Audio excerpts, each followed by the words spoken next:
In this video, I want to cover the page structure that we're going to use for almost any page or website that we're going to build. It's very, very common and a lot of people don't do this right. So it's important that you know how to do this.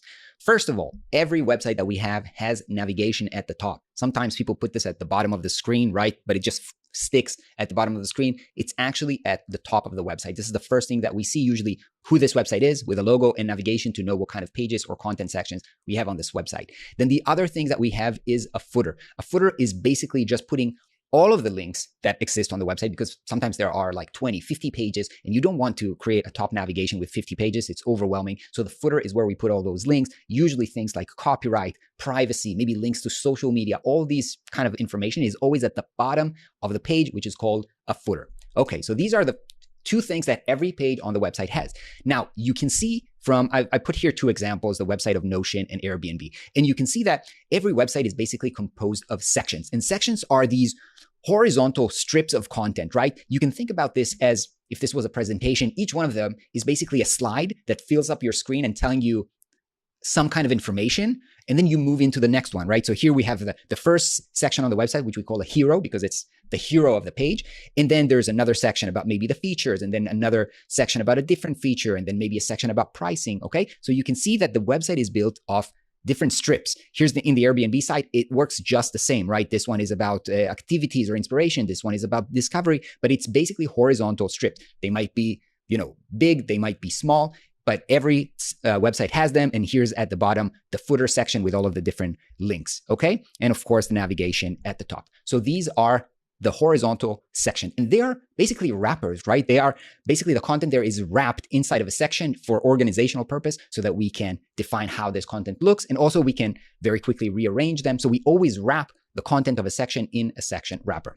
Then inside each of these sections, we actually have a container. And what are containers? You can see when I hover on top of this website, actually the content itself does not spread all the way from the left, right to the right side. It is actually contained in the center. And you can see here, this is in this website and in this website.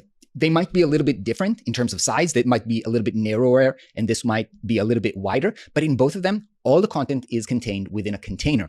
And this is just because a lot of people today have very wide screens. And if we would put content all throughout the website, people would have to read kind of like left and right. And this is really not a good experience. And so we usually contain all of the content in the center of the screen so they can just look straight and read the content of the website.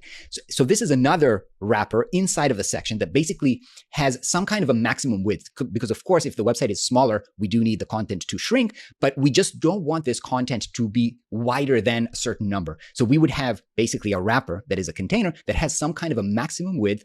In this case, again, the maximum width is bigger than here, but this is your design preference, whatever you decide, but you're going to use containers. Otherwise, again, your website is not going to be very useful if there's content sticking to the left and the right side. So these are super important concepts and elements that we're going to use in every page, in every section. We're going to put a section and then we'll put inside a container, and then inside, we're going to put the actual content of the page. Now, there's one more wrapper that we are going to use, which is called the main wrapper. And this is just basically everything between the navigation and the footer is the main. And this is for people who are using, website readers and crawlers to read the website for accessibility reasons. You don't want them to read all the contents of the navigation again and again. They just want to know where the content of the page is, right? So that's why we put everything inside of a wrapper that we call main, so that the browser will know that this is where the actual content is. So usually inside of Webflow, this is how you're going to see a structure of the page, right? We're going to have a body that inside has a wrapper that is called page wrapper. And the page wrapper is basically, again, just an organizational tool, because if you want to copy all of this page to another page, it's much easier to just click, copy, and move. Otherwise, you would have to move copy section by section, just because Webflow does not allow you to multi-select a few elements. So we'll usually put everything inside of a wrapper. Then we will have things like the navigation and the footer. And then inside, we're going to have the main wrapper, which is basically what I said here. And inside, we're going to have different sections. And inside the sections, we're going to have the containers. And inside the containers, we're going to have the actual content. This is how every page that we'll be building will be structured. So now you know why we're doing this.